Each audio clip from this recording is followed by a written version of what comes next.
Why did my Kickstarter succeed? And then why did it ultimately fail? Who were the people that backed my campaign? Where did they come from? And then how did they react to its ultimate demise? Predictions for the future of Kickstarter. These are the questions that I'll be answering. Act 1, I had an idea. So it's not simply true to say that I had an idea, I also really wanted to have an idea. As it came to the end of 2022, I had thought about a few different kind of, business commercial ideas. And the number one thing that I had in my head was based upon a concept from Tim Ferris, which is to scratch your own itch. What is a problem that you think about on a regular basis that you're also willing to spend a decent amount of money on to solve? For me, I used to get very hot at night, particularly in London in summer. Houses are not built for hot weather. They're built to keep the heat in, and you can particularly feel that at night. And I was spending a decent amount of money on a few different solutions. So, for example, one expensive solution that I tried was a special pillow that pumped cold water on the surface of the pillow, with the idea being that it would cool down your head. With your head being wet, X percentage of heat is retained at night. But I found that it just wasn't really that cool. I also didn't really like the idea of having this electric generator next to my bed. I did consider an even more expensive version, which is a mattress, which you can pay $2,000 to $3,000 for, which does a similar thing. But again, I didn't want to drop $2,000 to $3,000 on yet another mattress. I also didn't like the idea of having this electric generator next to my bed. But I had found some success or some comfort from cooling bamboo blankets. There are loads of them online. I got one on Amazon. It's a thin blanket. It feels cool to touch and is quite nice. But what it lacked was, one, a decent amount of weight. I wanted the comfort and fluffiness of duvet. And also, after about 45, 60 minutes, it tended to just trap hot air underneath. And I liked the sensation, but it ultimately didn't solve the problem, because I could, on the hottest nights, would just wake up an hour later hot underneath this blanket. So I had this idea that this is great, but it needs to be fluffier and it needs to have vents. And this was just an idea in my head. And then as it got to the end of 2022, I was thinking, okay, what is the best idea that I have, the best business idea that I have that I could move forward with? And this was the one that came to mind. Act 2, making a prototype. Before I even thought about doing a Kickstarter, I knew that I needed to make a prototype to kind of validate the idea was actually going to solve the problem. There was a brief 24, 48-hour period where I was researching sewing machines, researching materials, and was considering just making it by myself on the floor of my apartment at the time. But this was only a 2-day period before I kind of came to the realization that I wanted this done in a professional manner. If they ultimately wanted there to be, long-term viability, then I wanted to start this in a professional way. And I also thought it would give me greater insight into the product design process, and I would be closer to it. So I spent about a week looking at a few different, product design freelancers, but also product design agencies. And I ultimately settled on Simple Design Works. And the reason that I went with these guys over some others was very simply down to the first call that I had, which was only about 45 minutes. I felt that there was very minimal gatekeeping of information. I felt that it was a really generative conversation. There was a really nice flow of ideas. I also felt that I was just learning a lot on this one call about the product design process, the manufacturing process, and also it was one of the first moments where I really considered the patent route off the back of that call. So I'd signed an NDA with Simple Design Works, and then they put together a proposal, and I went forward with it. It was about a 6 to 8 week process where we went through the idea, we went through some of the real kind of specifics of the idea in terms of like stitching, materials, size, look and feel of the vents, size of the duvet as well, refined the idea. And then they, in their workshop, made the prototype and sent it to me. And this was done in a relatively short space of time. It was only about 6 to 8 weeks after we had the initial call. And this was the moment when it first arrived at my house, which was one, quite satisfying in and of itself, given that there had been a number of calls, thoughts, and money put down in order to get this prototype produced. And I had my first sleep with it, and I felt it was very, very satisfying. And the number one thought that I had is that it just felt like a no-brainer. I felt like it was so obvious that a product like this should exist, and in some ways was surprised that it didn't. And to be honest, as it got into the summer of that year, I was using it on my bed daily. So I was definitely personally getting a lot of value out of it. And I at least had the thought in my head, which was like, okay, even if I've now put down these thousands of pounds in this product design process, at the very least, I've got this one expensive duvet that I can use. Net, I had the feeling that I was onto something. Act 3, deciding upon Kickstarter. So I knew about Kickstarters mainly from podcasts, YouTube videos, and following companies. So I knew that it was potentially a good way to start a product. And I'd also, through the product design process, we'd made some additional refinements based upon that first prototype. I felt that it was in a strong enough position to go out and seek market validation and get it produced at scale. But here comes the chicken and egg problem. Do I seek market validation first? Or do I go deeper down the manufacturing process, solidify that, know exactly what the numbers are, and spend a decent amount of time and money getting that process watertight, and potentially even putting down money on a minimum order quantity? The natural danger of that is people can go very deep down that process, but then it turns out that no one actually wants to put any money down to buy the product. So that would have cost a lot of time, money. There was also the danger of having 100 plus duvets either delivered to my apartment or having to pay for them to be housed in a warehouse somewhere with no one for them to ship to. I ultimately went with Kickstarter because I felt that my product was in a position comparable to other products that go through this journey. I felt that it was at the stage where the prototype was working, and I made this very clear on the campaign page, but that we hadn't yet produced it at scale, and that the whole raison d'etre of this campaign was to achieve a minimum order quantity necessary to get it produced at scale.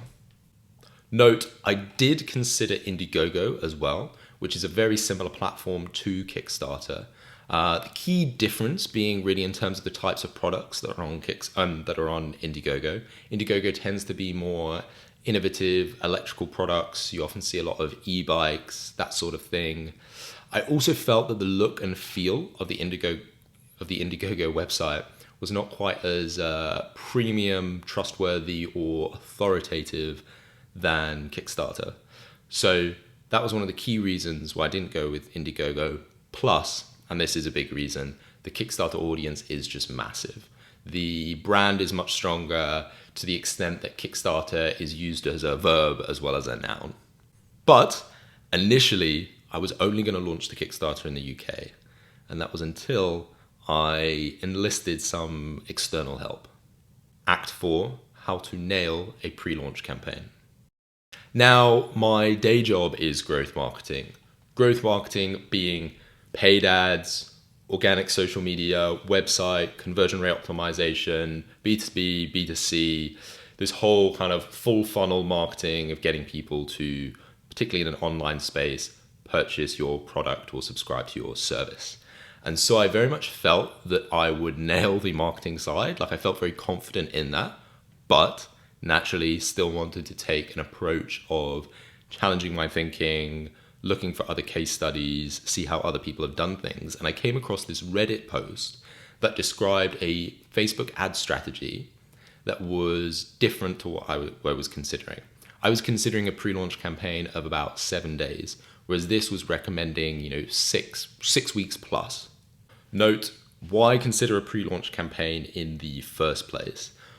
Well, the reason being is that the most successful Kickstarter campaigns and most successful Kickstarter campaigns have a pre-launch campaign.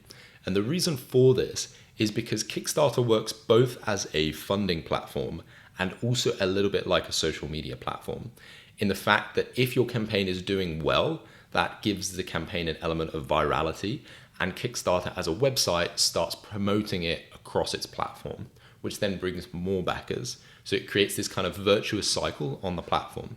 And if you have a pre-launch campaign, That means you can build a community ready to activate them on day one so that you get a lot of backers on day one, which then improves the virality of the campaign. It gets promoted organically, and it means you can hit your target much faster. And then if you hit your target, that also creates another virtuous cycle because it then is promoted even more across the Kickstarter website. And because Kickstarter has a limited time window of about 28, 30 days generally, the earlier you hit your target, the greater you benefit from that virtuous cycle from having a fully funded campaign and it being promoted across the website. So I got in touch with the author of the Reddit post. He has his own website and he used to work at a Kickstarter marketing agency. So he had a number of different case studies of what had worked well in the past. And he was hugely, hugely useful. One, the first key decision that I made off the back of speaking with him was to not just focus on the UK, but go global with the Kickstarter campaign, as well as the website and pre-launch timeline. So originally only going to do it for 7 days, but then extended that to 6 weeks, as well as the pre-launch website was being hosted on Shopify rather than Kickstarter itself. And the reason for that is that Kickstarter's tracking works well once the campaign is launched, but doesn't work well when the campaign is still in its pre-launch phase. So if you build a Shopify page, you're able to get much more accurate tracking and attribution, which enables you to measure the success of your ads. But this Shopify page that I had built, I think aesthetically looked nice, design-wise worked well from a conversion rate optimization perspective, but it basically didn't work. I couldn't get the buttons to work. I couldn't get it to reliably collect email address. Couldn't get it to reliably collect payments. I essentially could not get this Shopify website to work as I wanted it to. Whereas I spoke with Matt, he gave me loads of useful documentation, loads of useful advice on the pre-launch campaign, and helped a lot on the website building. So huge, huge shout out to Matt there. And so during this whole pre-launch phase, I felt that I was learning a lot and I was feeling fairly confident in like the fundamental marketing strategy and the processes that I was putting in place in order to build this waitlist community. But hadn't yet launched the pre-launch campaign. Act 5, the campaign. In the 6 weeks of the pre-launch campaign, prior to the Kickstarter campaign going live, I grew the waitlist community to over 1,000 people, as well as growing a number of VIP backers. Now, the VIP backers were quite key because these were people who were actually making a financial transaction ahead of the campaign.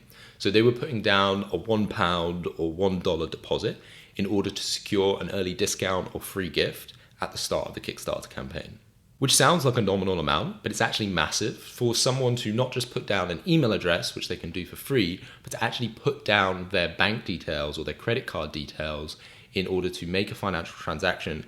It's a huge trust barrier to overcome, and that was what a lot of the marketing was geared around. So one of the key ways it overcame that trust barrier or trust hesitation was to use Stripe as a third-party payment processor, as well as making various signals on the website that their money was in safe hands and that the transaction was legitimate. And because these VIP backers were so valuable, it was primarily those transactions that I was using to judge the success of my ads, as well as waitlist subscribers as well. Now, as mentioned before, meta ads, paid ads, very much my bread and butter. So the strategy that I felt was most appropriate for this Kickstarter was meta ads, specifically using boosted posts. Now, a boosted post is where instead of just normally uploading your ad and then putting it live, you instead first post it organically on Facebook or Instagram or both. And even if you've got a small following, as long as that following is quite actively engaged. So for instance, with Vented Sleep, we had a following of about 100 people, most of which are my friends and family, and they were very supportive, commenting, liking, sharing, saving, which then signals to the platform that this is a post that is doing well and people enjoy engaging with it. So then when you take that post and then put it in your ads manager and boost it as an ad, it does better than it would have done had you just put it as an ad. And you can very easily test this within the platform and see the uplift. So this was a common question that I'd get from my friends, is they would say, does it really help if I like, save, or comment on your post? because ultimately, it's only getting like 100 likes. And the categorical answer is yes, because of the boosted post strategy, which I just outlined. Now, there's a caveat to this. If you're an advertiser spending 5K, 10K, 100K a day on paid ads, then the marginal uplift that you would get from using a boosted post strategy is probably minimal compared to the extra effort and time to do an organic boosted post strategy versus just uploading it into your ads manager. So it is definitely something that doesn't always work, but is definitely worth testing, and I felt was most appropriate for this scenario. Interestingly, the best performing ad was still this original post that I boosted on Instagram. Now back to the campaign. You can see from this graph after the launch day how it progressed in terms of what would be a proxy for revenue, in this case, funds in the Kickstarter. You can see that there's quite an early uptick in performance. It begins to level out, and then as we hit the target, it very consistently grows, and that's pretty much from organic Kickstarter reach post the moment that the target was hit. Now, given the amount that I spent on ads was definitely significant, but not huge, and the return that I was getting was past the target, this meant that I had a very strong ROAS, which is return on ad spend. And generally, as a metric in marketing, this is often a useful way for understanding the efficiency of your marketing. And in this case, we were absolutely nailing it. And what's interesting is, with the benefit of hindsight and the benefit of more time, I think there are a million things that I could have done to improve the performance of this campaign, purely from a marketing and ultimate funds in the Kickstarter perspective. One, could have spent a lot more on meta ads, both in the pre-launch phase and in the actual campaign. I could have spent on other ad platforms, definitely TikTok, definitely imagine it doing well on there.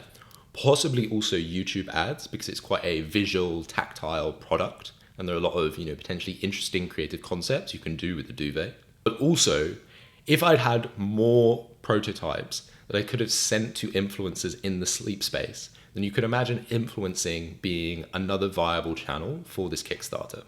But again, all of this is with the benefit of hindsight and the benefit of more time. And the benefit of hindsight definitely becomes particularly relevant when we get into the manufacturing process. Act 6, manufacturing. We fairly quickly hit the ground running when it came to post-campaign. We very quickly created a technical pack, which could be shared directly with the manufacturers, which laid out in extreme detail the specifications of the product.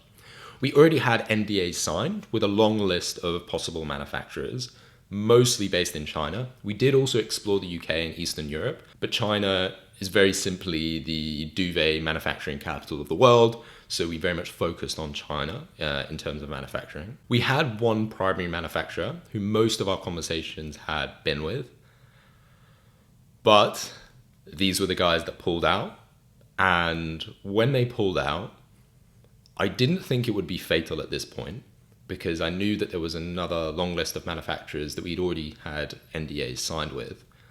But it was a sign of things to come, and potentially at the time, this is something I didn't realize. The manufacturer's view was that the product was too complicated in terms of it just didn't fit their existing manufacturing processes, and our desired minimum order quantity of about 100 wasn't reasonable. And so they gave us feedback on how we could change the product to potentially make it an easier decision for them to say yes to. And their initial feedback, much of it was quite easy for us to say yes to. It was like slightly different types of stitching. Instead of using buttons to connect duvets, you use zips, and very slight different ratios of materials used. So these were things that I felt it was very possible to compromise on. These conversations weren't happening quickly, but I felt that there was definitely progress that could be made, and reflected this in my updates to the Kickstarter backers. And then so during this process, I was also paying the product design agency to operate as the middleman, which I think was still probably the best route to go down, because I'd worked closely with them, because they had experience in this area.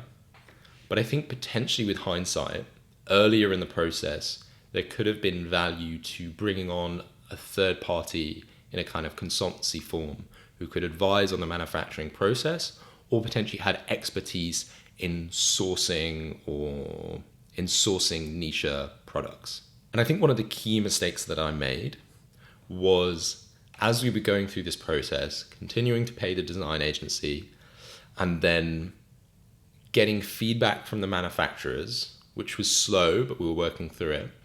They were making some more extreme suggestions and were suggesting to make prototypes, not in the UK where it'd be expensive, but over in China, and then they'd take photos and send it to us. And I agreed to this because timelines were shortening. I wanted to get a manufacturer agreed, and I thought this was the best route. But the prototypes that they were creating and the suggestions they were now making were just much too extreme. Very simply, they were suggesting not using bamboo, which was one of the key USPs of the campaign, and even more extreme, suggesting getting rid of the soft mesh vents and replacing them with lesser padded sections of the duvet, which again, this was just too extreme. At that point, if I had delivered these prototypes at scale to backers, it's simply that it wasn't the product that was advertised. But to try and get the product that was advertised, they were asking for massive minimum order quantities in the thousands, as well as the per unit cost being around $290, $300. And that's even before taxes, shipping, fulfillment. So it was at this point where I started to think, okay, I've really got a problem. And now I was discussing this with, friends and family at the time. And one person gave me a nice reflection, which was, this is a barrier to entry to the industry. So if I can overcome this barrier, that puts the business in a really strong long-term position, because it means it's harder for other people to enter the industry because they'll have to go through these problems as well. But on the other hand, it's a barrier to entry for a reason. So I'm working through this, working with a design agency, working with these manufacturers, but I'm also starting to consider other routes. Start to get in touch with people on LinkedIn. I start to find other companies online that I might be able to partner with, and also, try to legitimately track down people's phone numbers, cold call them, leave them messages, see if they are open at all to having a conversation around partnering on a project like this.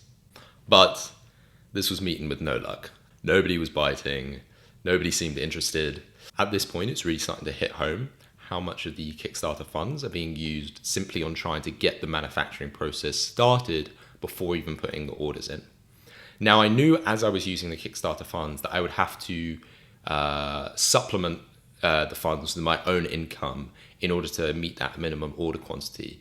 But it was basically, at what point is it too much? And when it was getting to a point where it was too much, that's when I put out my penultimate Kickstarter update, outlining in extreme detail the problems that I was having, the journey that I'd been on, how the funds had been used, and the final thing, what should I do next? And in terms of what I should do next, because it was a Kickstarter, because I wanted to be as transparent as possible and get feedback from the community of backers, I put out a choice.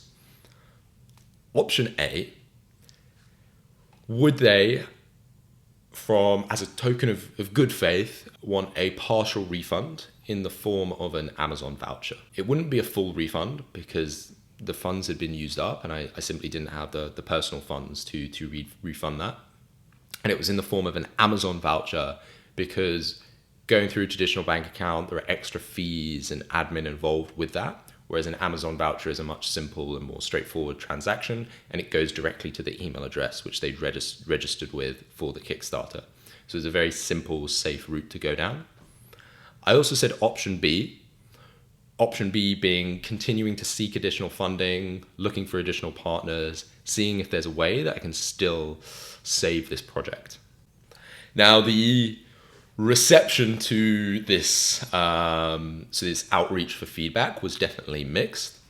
There were definitely some more kind of negative comments, but I was surprised at how supportive a lot of the comments were. Supportive and understanding, which I was very grateful for, because you succeed or fail very publicly with a Kickstarter project like this.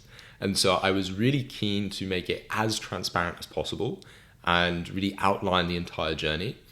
So when people were, supportive or understanding, that was definitely very much appreciated. And in terms of the feedback, a lot of people simply wanted me to keep going, and actually use the remaining funds to save the project. Now, I continued along the route of option B, continuing outreach primarily on LinkedIn, email, and phone numbers, but I didn't want to burn through the funds. And it got to a point where I realized that both in the short term, this didn't have commercial viability, but also it was looking unlikely that even if I was able to get this minimum order quantity out, that the long-term viability of the business wasn't there. So with that, I made my final Kickstarter update. And again, the reaction was mixed, but this time it was definitely much more overwhelmingly supportive and understanding. I think people realize that you are going on a journey, that you're doing your best to save the project. And I was also getting the feedback that a lot of other Kickstarters, if they weren't working out, they simply went quiet. They simply ignored their backers, weren't transparent, didn't say how the funds were being used, and definitely didn't offer the option of a partial refund. So I think the fact that I was issuing this partial refund was received well, because it was clear that I was doing everything in good faith and trying to be as transparent as possible. Again, I am actually hugely appreciative of the people that left positive comments, that left positive messages, being supportive and encouraging, even encouraging of doing another project next time. Which brings me to lessons learned and the future of Kickstarter. Number one lesson, I discussed the chicken and egg problem earlier, which was market validation versus going deeper down the manufacturing process. And now in many ways, what I did was right and appropriate for Kickstarter. But I do think with the benefit of hindsight, if I could go back, or if I was in a similar position now, I would go deeper down the manufacturing process. That would cost me money, but ultimately, I put in about 14.5K of my own funds into this project. And I think if I had gone deeper down the manufacturing process, I probably could have saved around 4K, maybe up to 6K, by going deeper down the manufacturing process and realizing that it wasn't necessarily viable from that point of view. I think that would have been a difficult decision, but I think with hindsight, that's what I would have done. And maybe a compromise would have been to make more prototypes and try and do some direct selling before I went for scale with online marketing. Possibly. Lesson 2 is a package of lessons. It's all the various individual things that I learned on Shopify, on the website, further honing marketing skills with paid ads and email marketing. I think there were just lots of little things there that meant that if I did not necessarily Kickstarter again, but an online business again, there was so much that would go smoother, could go faster, and just have these extra case studies in my head to draw from. Quote unquote, this is experience. 3, personal productivity. Ultimately, I found the best way to do this. And by the way, I was doing this alongside working hard at my 9-to-5 job. So the way that I did it was essentially to have a very long to-do list with very specific tasks broken out as much as possible into the smallest possible chunks, and then set aside an hour every day to work on it and meet that hour religiously. And I think the fact that my to-do list was so specific and broken down into small chunks meant that when it came to the end of the day, even if it was late at night and I had to do that hour, instead of getting into kind of decision fatigue, or should I do this, should I do that, I just had this long to-do list I could just crack through. And having it broken down into small chunks meant that I could be, I just get this extra thing done. Now I've done this, now I can just do one more thing. So I really felt from a personal productivity point of view, that really, really helped me out. And as I move into other, personal passion projects, that's more or less how I'll structure my time. And so what does this mean for the future of Kickstarter? So I think ironically, at least one thing that I've taken away from this is that I would probably be a little bit more skeptical before I back another Kickstarter campaign, even if I really like the product and even if the marketing Kickstarter page is pretty watertight, simply because I now know from personal experience that even with the best of intentions, the Kickstarter doesn't necessarily go the way that you'd like. And on the flip side, it hasn't completely put me off Kickstarter by any means. I would still consider a Kickstarter project, but I would just employ that extra level of skepticism that I might not have done previously. I think something that I have been considering is that with the development of AI, particularly in the creative space, it's a lot easier to do product mock-ups, to create ads, to create videos. And I wonder if that could increase or make a plethora of Kickstarter campaigns that maybe aren't quite as far along the product process as they might initially seem. Now, Kickstarter's policies are against putting up product photos that are AI generated or AI edited to an extreme degree. But I don't necessarily know how strong they are, as well as, on the other hand, I wonder if more AI products, particularly around video editing, even though the cost is coming down, there is still some cost. So you could imagine seeing more Kickstarter projects which are around creating short films, and the cost of these projects might not be quite as high as they have been in the future from a kind of recording, video editing perspective.